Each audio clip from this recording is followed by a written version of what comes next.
There was a woman named Aushra that lived in ancient times. In fact, it was millions of years ago. She was from the Banash tribe. She had love in her heart, and her soul was filled with beautiful butterflies. This aspect of her existence was the foundation of her true being. The nurturing and development during her childhood was a testament to her upbringing and to the Banash tribe. Within her tribe of people, everyone was treated equally in their needs, honored for their individual strengths, and assisted in their individual weaknesses. Those with individual strengths would offset each other and bring a unified and a well-run tribal society. This was done generation after generation. The physical world around them taught everything they needed to know. Their stories told how they had risen up from the earth, and this meant that the physical world around them was their creator.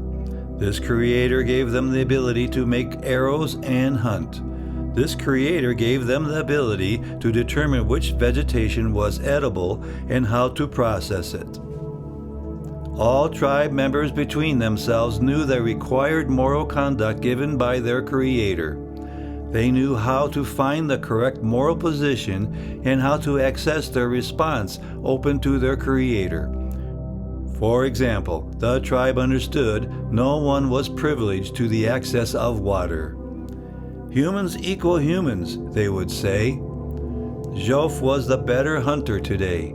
He has the first pick of today's hunt. Isla had just given birth and is weak. Let her have the second pick. Her strength today is less than ours. They too knew that when these moral positions were violated, a return to balance to their physical world was needed. The spiritual imbalance they felt was an ember of fire that burst within their hearts and minds. When you feel this strike of fire within you, and without the inner storm clouds, then you know that the earth god has spoken, and not the goat man, said their wisdom giver. It was a fine summer day when Aushra saw Mikol win the bow and arrow competition. From childhood, her heart always felt warm with his presence. When they spoke together that day, the sun chose to give its warm light only to these two young people. Soon, Mikol sought the hand of Aushra from her father, Duniel. Duniel gave permission, and soon Aushra and Mikol were married. Aushra and Mikol soon had 2 children. The love abounded with the family and with the tribe. Mikol hunted with the men, Aushra worked with the women, and the tribe took care of the children. Often Aushra and Mikol would sit with their children and bask in the joy that covered them. One day, most of the men set out for a hunt, as their food needed to be replenished. Aushra and the rest of the women stayed behind, as well as the old men. The day was quiet, and Aushra and her father worked to maintain their living needs. Duniel was holding his grandson when Aushra frantically ran into the cave. She bellowed, "There is a goat man on our grounds!" Aushra, Danielle, and her children saw the goat man lunging towards them. "I want Aushra," bellowed the goat man. His body was painted golden brown with white lines. He screamed at Duniel and raised his club. He struck Duniel in the head, and Duniel fell to the ground lifeless. Aushra's heart and mind sparked with fire at the goat man upon seeing this injustice against her father. "I am the goat man," he cried out with the club raised again. His hair turned white, and he lunged towards Aushra. Aushra's tribe arrived to the cave's entrance. They yelled and ran towards the goat man to subdue him. As they did, before them the goat man's skin turned white, and he growled with authority, "We goat people are the creators first. We demand your women and children as our property. Your Banash men are weak and will perish. So says our Creator. The Bosch tribe lunged towards the goatman, which had taken Mikol's younger brother. However, Mikol's brother fell dead, and the darkness of the goatman swirled around the cave. The tribe forced the darkness out of the cave, but were unable to subdue the large goatman, and the goatman left. When the men returned from the hunt, they learned what had happened. Mikol was devastated by the news of his wife's father and his younger brother. The spark of fire in his heart and mind held desperate need for the imposed balance of the world to be brought back to equilibrium. The Banash tribe gathered to plan their response. They spoke that when a human behaves greater than another human by taking their life, that created an imbalance within the Creator's world. The wise one spoke of how hate only takes away and how it must stay accountable. The hate they had felt spark in their hearts and minds must be countered with equilibrium. They talked about how to return balance to the Creator's world.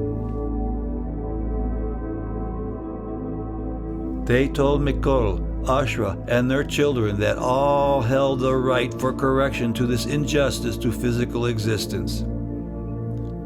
In the morning we will set forth to find this goatman, said the council.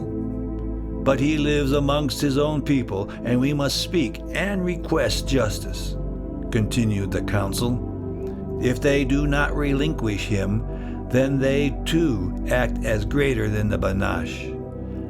That night, with the light of the moon, Mikhail picked up his bow and arrows and set off on his own without anyone knowing, including Aushra. In the land of the goatmen, the destroyer summoned his strongest mind to consult.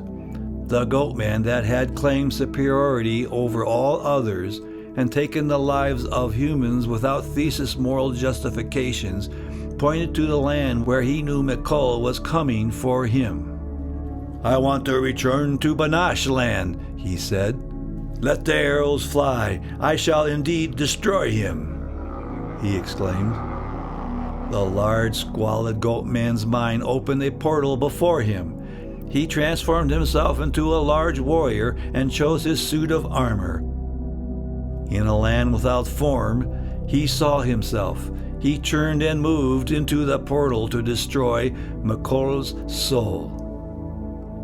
He is love, and he is weak. Love cannot destroy what needs to be destroyed. I will always be the one victorious.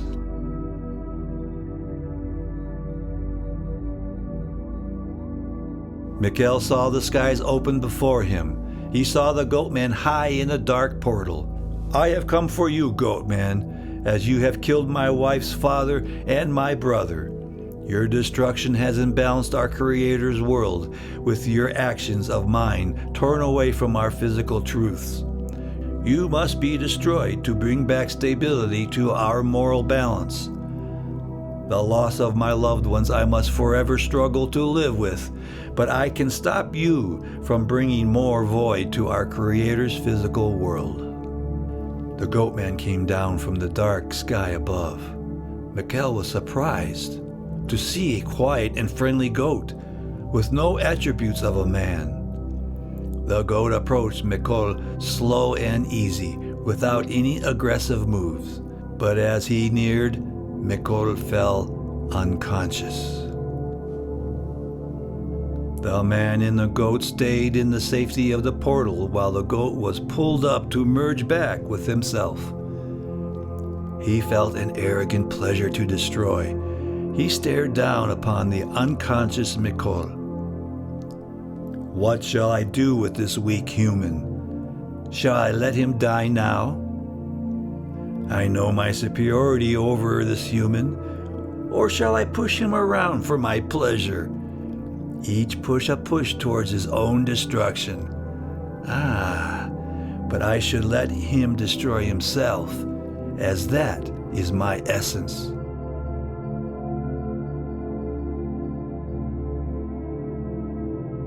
In the realm of dreams, where the idea of reality runs orphan, free like a killer or a maker, free from any creator's teachings, emergent and self-created, laid Mikol. The goat man laid next to him and warmed him to awareness. It was here that the goat man promised Mikol fruitful kingdoms, slaves, riches, and of women, men, or any forms. Imagine, said the goat man, imagine the constant addiction of elevated pleasure that can be kept in existence. You will be able to display these acquired addictions, so desired, that only you possess, and all others are to serve you. Mikol was taken, drunken. The goat man stayed near. Yes, my pleasures, thought Mikol. The goat man was pleased. He saw Mikol begin to take death into himself. I have him, he thought. He watched Mikol's body begin to transform into decay.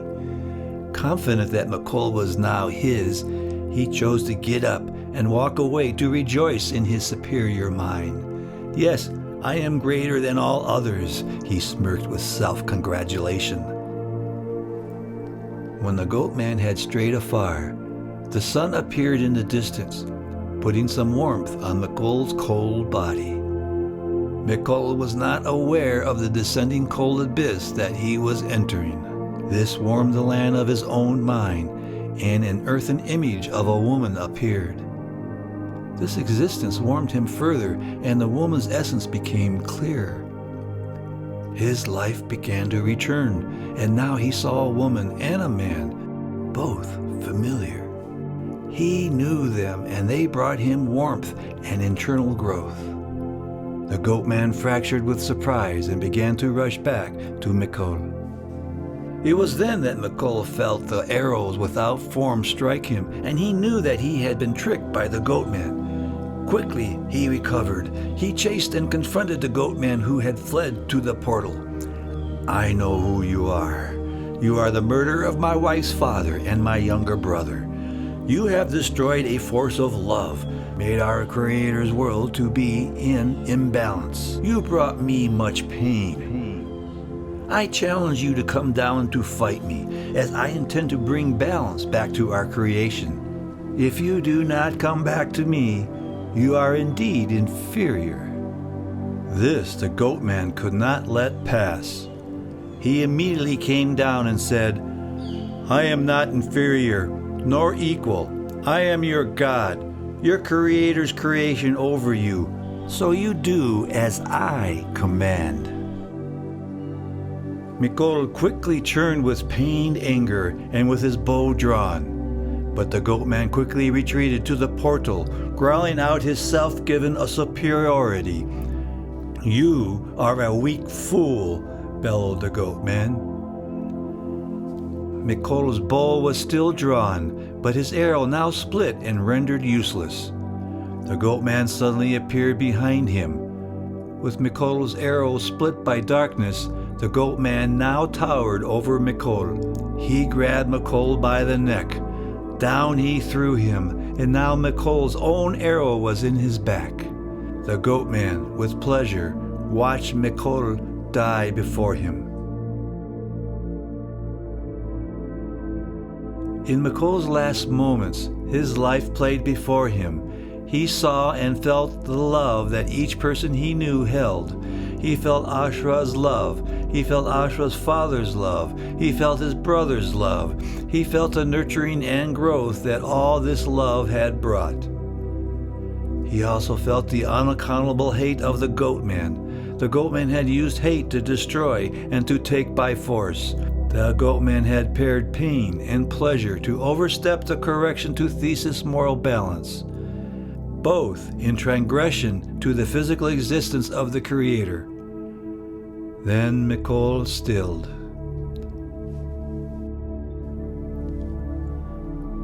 A dream opened in Aushra's mind. She saw a dark figure in the distance walking away.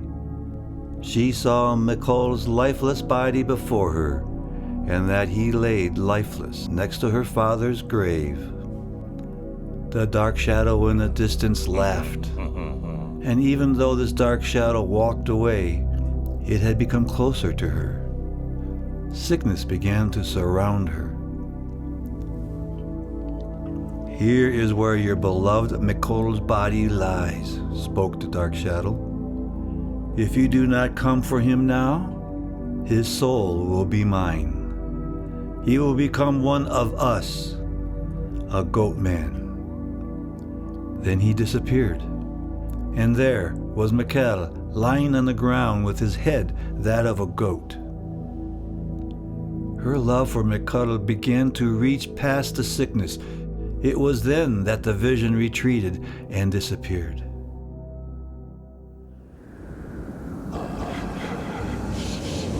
Many goatmen that night came into her mind and mocked her. "His soul is mine," they said. "He will come back to kill his children, but you can stop this. Only you.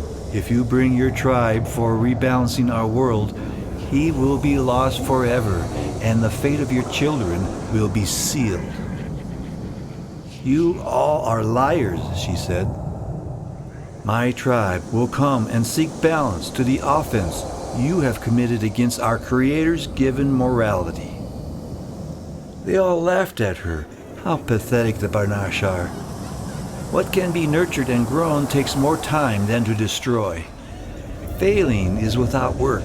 Failing is strength without strength needed. It is an everlasting drop into darkness, and nothing is greater than this emptiness. Nothing. Suddenly, her right hand felt the cold connection to pleasure, pain, and hatred of the goat men's world.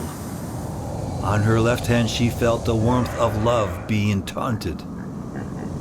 They spoke in unison. "Love cannot exist without hate. Your Creator's world is always in entropy. Your universe is constantly dying. Your own Creator chose destruction and nothingness. And you know this to be true. You know only you can save Mikkel from the darkness we placed his soul into." In an instant, she was alone with the club before her. Her love faded and darkened. Her love began to try to nurture the world around her. "I cannot right the imbalance by love alone," she thought. Aushra's world began to return, and she remembered who she was. She found the mixture of her pain and pleasure with her hate to the goatman's action. "No," she thought.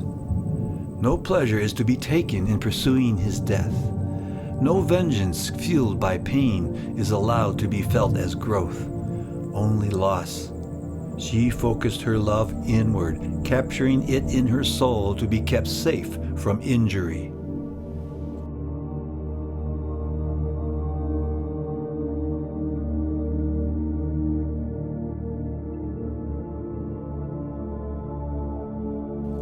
The reality is that destroying cannot be made part of love, as love nurtures. Destroying cannot be made part of glory, as glory only resides in growth. Destroying cannot be made a welcome guest, as you will lose your home. Hate can only be sought to correct and counter destruction. It is then that hate becomes a virtue. Hate is the box one opens only to protect life and liberty. Give me liberty or give me death. She realized that she needed to focus her hate to the actions of the goatman who had placed himself above others in all parts of existence. Aushra went to her children to hold them and to feel her internal protection of them, to strengthen her defense for them and for her tribe. Her time had arrived. Aushra, following her vision, found Mikol's body lifeless on the ground. For a moment, her love for Mikol began to show itself around her, but this was not to last long, as the dark shadow of the goatman appeared in the distance. Aushra lit a lamp to examine Mikol closely. She found every one of his wounds was from his own arrows. The goat man spoke. Aushra, have you come here to kill me? She did not respond. Instead, she began to prepare Mikol's body for return to her village. I can see that you loved him well, spoke the goat man. Won't it be such a pleasure to kill me, Aushra? He mocked. She continued without response. The goat man sensed that his trickery was not working, so he summoned more darkness and went to grab Aushra by the hand. She instantly pulled away. This action angered the goat man. Aushra, do you not know that I killed him? Look, I freely trample upon his body. Aushra, do you not know that I can bring his life back? But I cannot do so without your help. Think of your children, their father. It was then that the goat man put a vision in her mind. Think of his mother, Aushra. Aushra summoned him to sit next to her to talk. When she did, she suddenly found herself in the clouds with the goat man next to her. She felt unsettled. What is it that you want for his return? She said, thinking to herself that perhaps this would lessen the imbalance to the Creator's world. Perhaps she could get her father and Mikol's younger brother back as well.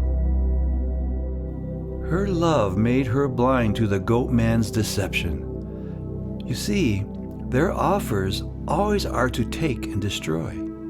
She did not notice that the beautiful colored butterflies of her soul were beginning to darken. I offer Mikol back if you promise to have more children with him, the goat man replied. Aushra was astonished. How could such an offer make any sense? The goatmen are about immoral mixing of human emotions and destruction. What is your trick? She asked. No trick, he answered. Everything I have said will happen. I accept, Aushra replied, and immediately Mikol's heart began to glow as well as hers. Her wishful thought was, how can this be true? Mikol's body began to move. However, his body was lifeless, still of color. The deception was revealed. The goatmen, they only animated his body to move. Revealed was the horror of making goat children, to make them part of her tribe. That was the goal of the goatmen all along. Aushra understood then that Mikol indeed had passed forever. In a moment, Mikol was a goat. The goat man still had Aushra under his spell. Watch this, Aushra, whispered the goat man. See, he said, Mikol wanted more than just the return of balance to your little nurturing world. He wanted to feel pleasure in killing me. Ha, he bellowed. And it was at that moment he became part of the imbalance, entered our world, and became one of us. So easy it is. Now is the time for you to become one of us, she screamed. You now belong to me.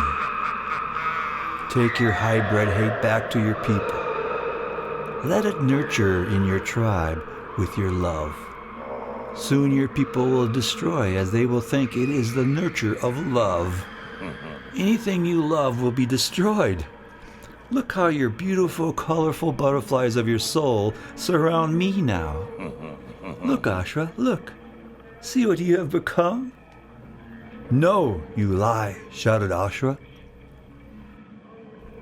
The faces of pleasure that you showed me of Mikol are lies. He did come to you to right a wrong, with pain, no more, no less. Aushra turned and said, I turn to you with the steel hammer that our Creator gave us to maintain our nurturing growth, and I only use it to mend the imbalance you have created." This had taken the goat man by surprise. Although he quickly recovered, his strength to deceive faltered. His hammer of deception faded away. Aushra's soul of butterflies had begun to return to their beautiful colors. With fearful rush, the goatman summoned his portal to escape. Aushra struck the portal's edge, and it started to collapse upon him. The goatman was left suspended and vulnerable to Aushra. Then she struck her blow. Down fell the goatman. Tears ran from his eyes. "How can a goatman cry?" questioned Aushra. "You tried to deceive me once again," she replied. "You take our Creator's creation of hate, that is to stabilize the quakes of the foundations of our feet, and fuel it with the clouds of deception, and melt it with pain and pleasure.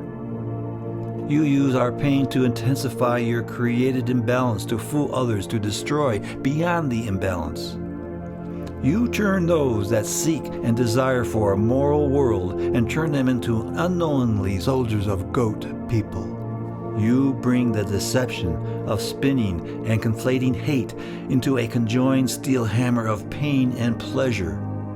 You do so to effectuate further moral imbalance, more suffering that moves our world away from love and moral stability, as you transform the balance of hate into the darkness of evil. You seek the destruction of our Creator, the toppling of nurturing, and a fall into nothingness. There is no pleasure in hate. There is no glory in hate. Pain is for those that have loss. Hate is to restore the offense to the Creator's world. They are not conjoined together, but separate in our physical existence." Aushra let her hammer fall to the ground. Hate with pain was McColl's fall.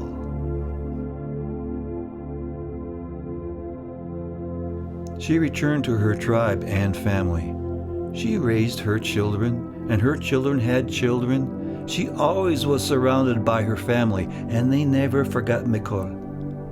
Her tribe spoke of her bravery, her ability to read the Creator's writing of their surroundings, and her staying true to the Creator's moral balance as spoken in their physical existence.